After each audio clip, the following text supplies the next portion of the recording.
Hello बच्चों, स्वागत है आप सभी का आपके अपने यूट्यूब चैनल एक्सपी क्लासेस में। मैं रामपाल सिंह। बच्चों, संस्कृत व्याकरण के अंतर्गत आज मैं बहुत ही महत्वपूर्ण टॉपिक आपके लिए लेके आया हूँ, और जो है अनुवाद प्रकरण। क्या है बच्चों? अनुवाद प्रकरण। और ये प्रकरण बहुत ही महत्वपूर्ण इसलिए मैंने कहा है क्योंकि ये साहित्यिक हिंदी, जो कि 8 साइड वालों के लिए होती है, साहित्यिक हिंदी में अनिवार्य संस्कृत के जो पोर्शन है उसमें ये सीधा सीधा अनुवाद प्रकरण 5 नंबर का होता है। सोचिए आप कि 50 नंबर में यदि 5 नंबर यहाँ से आने वाले हैं तो ये कितना महत्वपूर्ण होने वाला आपके लिए। ठीक, और एक बार फिर से मैं आपको बता दूं कि ये केवल कला वर्ग के लिए है, साइंस वर्ग के जो परीक्षार्थी हैं उनके लिए इस प्रकरण से नहीं आता है। ठीक है ना, उनके लिए शब्द रूप धातु रूप जो आते हैं वो मैं ऑलरेडी पहले ही उसके वीडियो बना चुका हूं, समझ रहे हैं ना। तो ये कला वर्ग के स्टूडेंट्स के लिए हैं, ठीक है ना, साहित्यिक हिंदी जो लिया करते हैं उनके लिए है ये अनुवाद प्रकरण। और मैं आज आपको बहुत ही आसान भाषा में अनुवाद सिखाने का प्रयास करूंगा, और ऐसी आशा करता हूं कि आप बहुत आसानी से सीख भी जाएंगे। ठीक है ना, तो चलिए आइए शुरू करते हैं आज का वीडियो। अनुवाद प्रकरण। तो बच्चों, अनुवाद बनाने के लिए हमें सबसे पहले जो वाक्य दिया गया है उसके विभिन्न पदों का ज्ञान होना चाहिए। ठीक है ना, कौन सा कर्ता है, कौन कर्म है, कौन क्रिया है। आप अंग्रेजी में भी वाक्य बनाते होंगे तो वहाँ भी इन सब चीज़ों का ध्यान करना पड़ता है। कर्ता क्या है, क्रिया क्या है, कर्म क्या है ना। इसी तरह से इसमें भी हमें पहले सबकी पहचान होनी चाहिए, कर्ता क्या है, कर्म क्या है, क्रिया। ठीक, तब इसके बाद हम जो क्रियापद होते हैं बच्चों उसके लिए इसका प्रयोग करते हैं, लकारों का, और बाकी के जो कर्ता कर्म आदि होते हैं उसके लिए इनका प्रयोग करते हैं। ठीक है ना, तो बस सबसे पहले हम पहचान यदि पूरी कर लें तो फिर कोई दिक्कत ही नहीं रह जाती है। ठीक, तो चलिए शुरू करें। अब मैं एक छोटे से अनुवाद से आपको बताने का प्रयास करूंगा। ठीक है, एक छोटा सा अनुवाद है। हमने लिख दिया कि बालक पढ़ता है। ठीक है, अब बच्चे क्या करते हैं कि सबको उन्हें आता है, लिख देते हैं बिना आए, बस उन्हें बाल कहा पठती, क्योंकि उन्हें 2 अक्षर ही पता होते हैं। बालक पढ़ता है तो बच्चा ने लिख दिया बाल का पठती। वहाँ आ गया बालक पढ़ते हैं। ठीक, बालक पढ़ते हैं तो भी बच्चा लिख रहा है बाल का पठती, बाल का पठती। आ गया बालक पढ़ेंगे तो भी बच्चा लिख के आ गया बाल का पठती। बस यही गलती होती है। इसके लिए एक सिस्टम होता है बच्चों। ठीक, और वो सिस्टम क्या होता है? कर्ता और क्रिया का संबंध है। ठीक, वो मैं तो देखो तुम्हें बता रहा हूँ। जैसे मैंने एक शब्द लिखा आपको, वह है पढ़ता है। ठीक, दूसरा वाक्य मैंने लिख दिया वे दोनों पढ़ते हैं। तीसरा वाक्य मैंने लिख दिया मैं पढ़ता हूँ। ठीक, चौथा वाक्य लिख देता हूँ तुम पढ़ते हो। ये 4 वाक्य हैं। ठीक है ना, तो चारों वाक्यों में आप देख रहे होंगे कि क्रिया तो सब में सेम है, पढ़ना, लेकिन कर्ता चारों बार बदल गए, तो हम हर बार पठती नहीं लिख सकते। ठीक है ना, इसके लिए एक छोटा सा सूत्र है, आपको बहुत रट लेना है, बड़ा तुकबंदी युक्त। ठीक, संस्कृत के वाक्यों में जौन वचन कर्ता सो तौन वचन क्रिया, जौन पुरुष कर्ता सो तौन पुरुष क्रिया। यानी जिस वचन का कर्ता है क्रिया भी उसी वचन की लगाएं, और जिस पुरुष का करता है क्रिया भी उसी पुरुष की लगाएं। ठीक है ना, समझ गए? इसको रटें अच्छी तरह से। जौन वचन करता तौन वचन क्रिया, जौन पुरुष करता तौन पुरुष क्रिया। ठीक है ना, इसको 2-3 बार आप रिपीट करें तो आराम से आप समझ जाएंगे जौन पुरुष करता, ये हमारे यहाँ की भाषा है जौन तौन, ठीक है ना, लेकिन मतलब जो पुरुष करता, तौन पुरुष क्रिया, ठीक है ना। और फिर दूसरी लाइन क्या बताई मैंने कि जौन वचन करता, तौन वचन क्रिया, बस इसको रटना है, ठीक है। कि जौन पुरुष करता यानी जो पुरुष कर्ता में है उसी पुरुष की क्रिया होगी, और जौन वचन का करता है उसी वचन की क्रिया होगी, ठीक है। अब आप कहें पुरुष क्या है, तो देखिए बच्चों ये यहाँ पर लिखे हुए हैं, ये क्रियाओं में पुरुष पाए जाते हैं, ठीक है। उत्तम पुरुष, मध्यम पुरुष और प्रथम पुरुष, ठीक। अब कैसे पहचानें कि कौन सा कर्ता किस पुरुष का है, ठीक है। तो इसके लिए मैं बड़ा आसान सा आपको फिर बताऊंगा। और देखें एक छोटी सी ट्रिक है, इधर जब हाथ आए तो वो उत्तम पुरुष का करता है, ठीक। तो मैं हम उत्तम जब भी करता मैं या हम आए तो क्या रखें आप, उत्तम पुरुष में ढूंढें क्रिया, ठीक है ना। मैं हम उत्तम, ये भी मैं यही लिख देता हूँ, ठीक। मैं हम उत्तम, मैं हम उत्तम, तुम हो मध्यम, तुम हो मध्यम, और शेष प्रथम लो जान। मैं हम उत्तम, तुम हो मध्यम, शेष प्रथम लो जान, उस सही पुरुष का ज्ञान करो फिर पंडित बनो महान। मतलब बन गई एक तो सीधी सी बात, ठीक। हमारे काम का तो केवल इतना था कि मैं हम उत्तम, तुम हो मध्यम, शेष प्रथम लो जान। अब आते हैं इधर, ठीक है। चलिए ये क्या लिखा है बच्चों, वह पढ़ता है, ठीक है। तो अब वह देखिए किस पुरुष का करता है, बहुत आसान है। मैं हम तो लिखा नहीं है ये, तो ये उत्तम नहीं है, क्लियर। यानी हमें यहाँ से क्रिया नहीं देखनी। ये तुम भी नहीं लिखा, इसलिए ये क्या है बच्चों, मध्यम भी नहीं है, यहाँ से भी क्रिया नहीं छांटना। तो फिर क्या है, शेष प्रथम, बस ये प्रथम पुरुष का करता है, ठीक है ना। तो अब हमारी क्रिया बच्चों यहाँ से छटेगी, यहाँ से, ये है प्रथम पुरुष, ठीक है ना। अब हमें ना पठामी लिखना, ना पठत लिखना, ना पठामा, ना पठसी, अब बस पठती, पठता, पठंती में से ही कोई आना है, ठीक है। तो देखिए सहा, सहा माने वह, ठीक। लिखते जहाँ जिनके अर्थ आप समझ में नहीं पा रहे हैं तो सहा माने वह होता है, ठीक है। अब पढ़ता है तो कौन सा रखना है बच्चों, ये पठती रखें, पठता रखें या पठंती रखें। तो नीचे की लाइन पढ़ो फिर, जौन वचन करता, कितने वह हैं, वह एक को ही कहा जाता है ना, वह जाता है, वह खाता है, वह खेलता है, तो बस एक वचन का रख दो। जौन वचन करता, तौन वचन क्रिया। तो कर्ता अगर एक था तो क्रिया भी एक होगी, सहा पठती, वह पढ़ता है, ठीक है ना। अब दूसरा वाक्य देखो, दूसरे वाक्य में क्या है, करता बे दोनों, ठीक है ना। क्या है, बे दोनों। तो बे दोनों की पहले तो मैं आपको मीनिंग्स बता दूं। तऊ माने होता है बच्चों बे दोनों, सहा तऊते के रूप मैंने आपको पढ़ाए हुए हैं, पिछले वीडियो में आप देख भी सकते हैं। तो बे दोनों मतलब तऊ, तऊ माने बे दोनों हो गए। अब ये देखना है कि ये बे दोनों किस पुरुष का करता है, क्योंकि जौन पुरुष करता है तौन पुरुष क्रिया वाली बात है ना। तो ये बे दोनों किस पुरुष का करता है बच्चों, मैं हम उत्तम, नहीं मैं तो लिखा ही नहीं है, हम नहीं लिखा।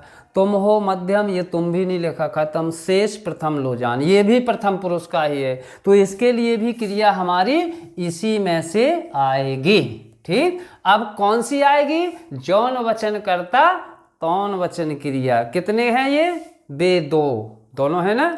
तो अब की हमारी क्रिया द्विवचन से आएगी, ठीक। तो पठति, पठता, ठीक। यही बच्चों हम कह देते बे दोनों जाते हैं तो गच्छति, गच्छता, बे दोनों खेलते हैं तो खेलति, खेलता, या क्रीडति, क्रीडता, बे दोनों हंसते हैं तो हंसता, ठीक है ना, क्लियर। अब तीसरे में आते हैं अपन, ठीक। क्या है वाक्य, मैं पढ़ता हूँ, ठीक। तो मैं पढ़ता हूँ, मैं बच्चों मैं की पहले मीनिंग्स लिखें, ठीक है। संस्कृत में मैं होता है बच्चों अहम, अहम माने मैं, ठीक। अब ये देखना है कि ये जो मैं है ये किस पुरुष का है? ठीक, तो देखिए मैं हम उत्तम, ये है उत्तम पुरुष का कर्ता, ठीक है ना। तो अब इस बार क्रिया ना हम यहाँ ढूंढेंगे ना यहाँ ढूंढेंगे, अब हम उत्तम पुरुष में ही क्रिया ढूंढेंगे, ठीक है ना। अब यहाँ से ढूंढना हमारी क्रिया, क्लियर हो गया। अब ये देखना है कि कितने में है ये, तो बच्चों आप बताइएगा कि मैं कितने लोगों को कहा जाता है। मैं केवल एक को कहा जाता है ना, आई माने मैं एक वचन और वी मतलब हम बहुवचन, तो वही यहाँ बात का, मैं एक को कहा तो बस एक वचन में चले जाइए, उत्तम पुरुष के एक वचन में, मतलब पठामी, अहम पठामी, हो गया लो, ठीक। फिर आ गया अगला वाक्य है तुम पढ़ते हो, ठीक। तो कर्ता क्या है बच्चों? तुम, क्या है? तुम। तो ये तुम की पहले मीनिंग से लिखो, तुम होता है बच्चों तुम माने तुम, ठीक है ना, तुम माने तुम। अब ये तुम देखो किस पुरुष का है, गैस लगाइए मेरे बोलने से पहले, आप बता सकते हैं। तुम, मैं हम उत्तम, ये मैं हम नहीं लिखा ना, तुम हो मध्यम, बिल्कुल तुम लिखा है, तो ये क्या है? मध्यम पुरुष है, ठीक है ना। तो मध्यम पुरुष में चले जाइए आप, ये है मध्यम पुरुष, ठीक। ये अब गिन लीजिएगा वहाँ कितने तुम हैं। अगर अधिक होते बच्चों तो यहाँ लिखा होता तुम सब पढ़ते हो, लेकिन यहाँ लिखा है तुम पढ़ते हो, तो एक ही है ना, तो ये हो गया आपका मध्यम पुरुष का एक वचन, क्या हो गया? पठसी, ये बन गया। कितना आसान हो गया आपके लिए अनुवाद सीखना, है ना। तो बस यही ध्यान देना है इतनी चीज़ों को, क्या कि ये वाला सूत्र आप रटें, जौन पुरुष करता तौन पुरुष क्रिया, जौन वचन करता तौन वचन क्रिया, ठीक। और दूसरा मैं हम उत्तम, कर्ता की पहचान है ये कि यदि कर्ता में मैं और हम आता है तो वो उत्तम पुरुष होगा, और यदि कर्ता में तुम आया है तो वो मध्यम पुरुष होगा, और बाकी जितने हैं कर्ता संसार में, करोड़ों अरबों खरबों में कर्ता होंगे, है ना, तो वो सब कहाँ आएंगे? प्रथम पुरुष में। बस दो कर्ता तीन देखे रहो, यहाँ मैं हम दोनों हम सब, ठीक, और ये है तुम दोनों तुम सब। और इसके बाद संसार के जितने भी कर्ता हैं, या है वह है मैं, या है वह है सोहन रोहन गीता सुनीता शेर जंगल, जितने भी कर्ता हैं वो सब यहीं आएंगे प्रथम पुरुष में, ठीक है ना। तो बस यही देखना है कि जिस पुरुष की क्रिया होगी उसी पुरुष, जिस पुरुष का कर्ता उसी की क्रिया, जिस पुरुष का वचन, ठीक। अब देखें कुछ और उदाहरण से, ठीक है ना। लगातार अभ्यास से हम में निखार आता है, तो जितना हम अधिक अभ्यास करेंगे उतना ही निखार आएगा। अभी तो देखिए आपके पास केवल दो दो शब्द के वाक्य, हो सकता है 3-4 शब्द का भी वाक्य आ जाए, तो घबराना बिल्कुल नहीं है, ठीक है ना।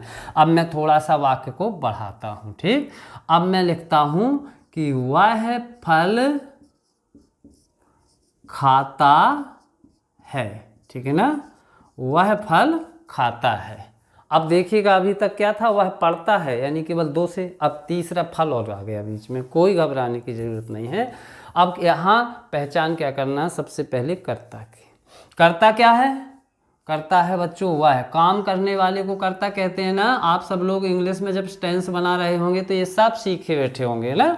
तो वाक्य में कार्य के करने वाले को कर्ता कहते हैं, तो यहाँ वह जो है वो कर्ता है, ठीक है। तो वह के लिए क्या लगाएं बच्चों? सहा, सहा माने वह है। और यदि यही लड़की होती तो बच्चों फिर सा माने वह हो जाता है, ध्यान रखिएगा, ठीक। यदि मैं कर दूं यहाँ वह फल खाती है तो फिर होगा सा, और यदि मैंने लिखा है वह फल खाता है तो होगा सहा, ठीक है ना। जैसे आप अंग्रेजी में पढ़ते हैं ना, ही माने वह है और सी माने वह है, ऐसे यहाँ होता है सहा माने वह है और सा माने वह है, तो वह फल खाता है सहा। अब क्या खाता है? जब क्या लगाने से बच्चों उत्तर मिले तो वो कहलाता है कर्म कारक, यानी द्वितीय विभक्ति, ठीक है ना, कर्म कारक द्वितीय विभक्ति।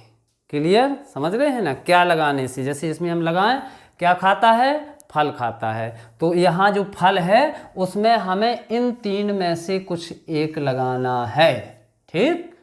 अब ये देख लेना है बच्चों फल कितने हैं, बस कितने फल हैं? एक है ना, तो एक वचन लगा दो, बालकम मतलब फलम, ठीक, फलम। और खाता है, कौन खाता है? बालक। तो अब ये खाता है कहाँ से लेना है? यहाँ से, ये क्रियाएं लिखी ना, खाता है। तो अब इनमें से 9 में से कौन सी रख दें?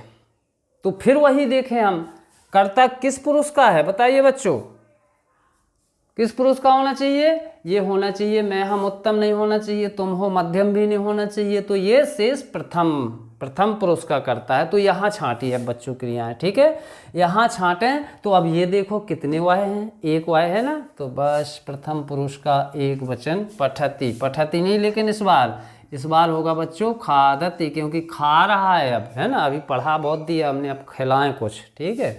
तो वह खादती, सहा फलम खादती। और देखते हैं, अब मैं लिखता हूं वह हाथ से लिखती है, वह हाथ से लिखती है, ठीक है। तो क्रिया कौन है, वो कर्ता कौन है बच्चों इसमें? ये है ना, ये क्या हो जाएगा? सा। अब सा हो जाएगा बच्चों, देख ले, गौर से देख लीजिएगा। वह हाथ से लिखती है, लड़की है ना कोई, तो इसलिए अब साहा नहीं होगा, अब सा होगा, वही ही सी वाला सिस्टम, ठीक। हाथ से, अब हाथ में कौन सी विभक्ति लगा दें? इतने सारे हैं तो कौन सा लगा दें? तो ये चिन्ह बच्चों आपको आपके लक्ष्य तक पहुंचाएगा। ये मैंने लिख दिए हैं चिन्ह। देखिए से कहाँ है? से बच्चों यहाँ है और से यहाँ है, ठीक है ना। तो अब कौन सा पंचमी लगा दें कि तृतीया लगा दें? तो देखिए बच्चों, ये जब से जो है साधन के रूप में आए तो हमेशा तृतीया विभक्ति लगाते हैं, ठीक है ना। जैसे मैं एक एग्जाम्पल के आप कहूँ कि मैं बस से घर गया, और दूसरा वाक्य मैंने कहा कि मैं बस से गिर गया। तो देखो दोनों बार बस में के बाद क्या आया? से, लेकिन फर्क है, एक बार में बस से घर गया यानी बस साधन था मेरा, ठीक, तो वहाँ तृतीया लगाएंगे। और दोबारा मैंने कहा मैं बस से गिर गया, तो अलग हो गया, तो पंचमी लगाएंगे। तो यहाँ हाथ से क्या है? अलग नहीं हो रहा है, बल्कि वो हाथ को साधन के रूप में प्रयोग कर रहा है ना, वह हाथ से लिखता है। तो हाथ में बच्चों लगाना है हमें क्या? तृतीया। अब कितने हाथ से लिखा जाता है बच्चों? एक हाथ से। तो तृतीया विभक्ति का एक वचन लगा दो, बालकेन, मतलब हस्त माने होता है हाथ, तो हस्तेन, ठीक। लिखती है, कौन लिखती है? वह लिखती है। किस पुरुष की थी? प्रथम पुरुष की थी। कितनी वह है? एक है, तो प्रथम पुरुष की एक वचन की आप क्रिया लगा दें, लिखती, सा हस्तेन लिखती, ठीक है ना। अगला वाक्य देखते हैं, निरंतर, और बस यही आएंगे आपके लिए, इससे बड़े वाक्य नहीं आएंगे, इसलिए बहुत ज़्यादा परेशान और ना हो, ठीक है ना। चलिए नेक्स्ट जो है और कुछ वाक्यों के माध्यम से देखते हैं। चलिए हम लिखते हैं कि हम सब मैदान में ठीक खेलते हैं, ठीक है ना। तो देखिए हम सब, ये तो करते ही है, तो क्या माने होता है हम सब बच्चों? वयम माने हम सब। लिखते जाएं जो मीनिंग्स आपके लिए नहीं मिले। अब मैदान में, यहाँ कौन सी विभक्ति लगना चाहिए? ढूंढिए बच्चों, यहाँ कहीं मैं है ना, ये है मैं, ठीक। कौन सी विभक्ति में है ये? सप्तमी विभक्ति। तो मैदान में आपको सप्तमी विभक्ति लगाना है, ठीक है। अब कितने मैदान हैं ये और देख लें, कितने? एक ही मैदान में खेलेंगे ना, ऐसा तो नहीं कि हम सब हैं तो अलग अलग मैदान भी हों, एक ही मैदान है, तो सप्तमी विभक्ति का एक वचन लगाना है, ठीक। अब हमें मैदान की पहले संस्कृत में अर्थ पता होना चाहिए बच्चों। क्षेत्र माने होता है मैदान या खेत, खेत भी आ जाए तो भी ठीक है ना। जैसे वाक्य आ जाए किसान खेत जोतता है, तो क्षेत्र माने खेत और क्षेत्र माने मैदान, ठीक। तो क्या बना था सप्तमी एक वचन में? बालके क्षेत्रे, ठीक, क्षेत्रे। अब खेलते हैं, को खेलते हैं? हम सब मतलब मैं, हम, उत्तम। चलिए उत्तम पुरुष में आ जाइए, ठीक है। बाकी सबको दिमाग से हटा दीजिएगा और केवल उत्तम पुरुष को देखिएगा, ठीक। उत्तम पुरुष के कितने हम हैं? बहुत है ना, हम सब। तो उत्तम पुरुष के बहुवचन में सीधे आ जाइए पठामः, लेकिन पढ़ नहीं रहे हैं, क्या कर रहे हैं बच्चों, खेल रहे हैं, तो क्रीडामः। ठीक, क्रीड माने होता है खेलना, तो बन गया क्रीडामः। ठीक, वयम क्षेत्रे क्रीडामः। ओके, और एक दो एग्जाम्पल देख लें।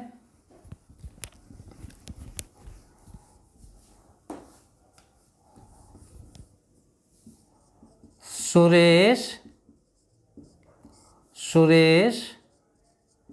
मित्र के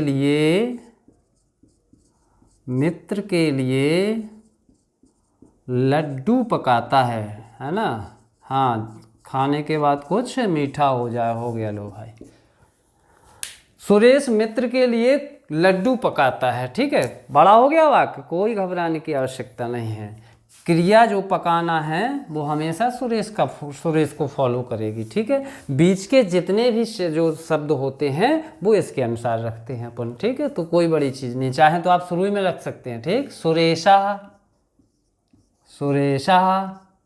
ठीक, अब मित्र के लिए कहाँ है यहाँ बच्चों, ये है के लिए ना, के लिए। तो के लिए में कौन सी विभक्ति लगना है, चतुर्थी विभक्ति लगाना है। ठीक है, अब कितने मित्र हैं, एक ही है ना मित्र के लिए, तो चतुर्थी विभक्ति का एक वचन लगा दें, बालकाय यानी मित्राय। ठीक, मित्राय। क्या पकाता है, लड्डू। तो क्या जब लगाने से उत्तर मिले तो क्या होता है बच्चों, द्वितीय विभक्ति। तो द्वितीय विभक्ति में कितने लड्डू हैं, एक ही लड्डू है, तो बालकम मतलब मोदकम। मोदक माने होता है लड्डू। ठीक है ना बच्चों, मोदक, और इसमें वो लगा लेना है वहाँ की विभक्ति, मोदकम। पकाता है तो पच माने होता है बच्चों पकाना। ठीक है, अब बस ऐसे रूप चलेंगे। ये देखना है कि कर्ता कौन है, सुरेश। किस पुरुष का है, तो मैं हम तो लिखा नहीं है, ये मैं हम उत्तम, तुम हो मध्यम, शेष प्रथम, तो ये प्रथम का है। ठीक है ना, ये मैं हम लिखा है ना, ये तुम लिखा हुआ है, तो ये क्या है, सब प्रथम पुरुष के ही है। ठीक है, तो यहाँ से क्रिया को हम छांटेंगे। ठीक है, अब कितने सुरेश हैं बस ये देखना है। एक सुरेश है ना, तो एक वचन पठति, लेकिन पठति नहीं पचति, समझ रहे ना, क्योंकि पका रहा है, पढ़ नहीं रहा। ठीक, सुरेशा मित्राय मोदकम पचति। इसी तरह से आपके सभी वाक्य जो हैं बन जाते हैं। और आप घर पे निरंतर अभ्यास करिए, वीडियो को बार बार रिवर्स करके देखिए, फिर इसके बाद आपके प्रैक्टिस सेट में जो भी अभ्यास के लिए दिए गए हैं उनको बनाइए। कोई परेशानी होती है कमेंट बॉक्स में आकर के मुझसे उसका समाधान पाइए। तो आशा करते हैं वीडियो आपको अच्छा लगा होगा। मिलते हैं ऐसे ही किसी अन्य वीडियो में, तब तक के लिए नमस्कार।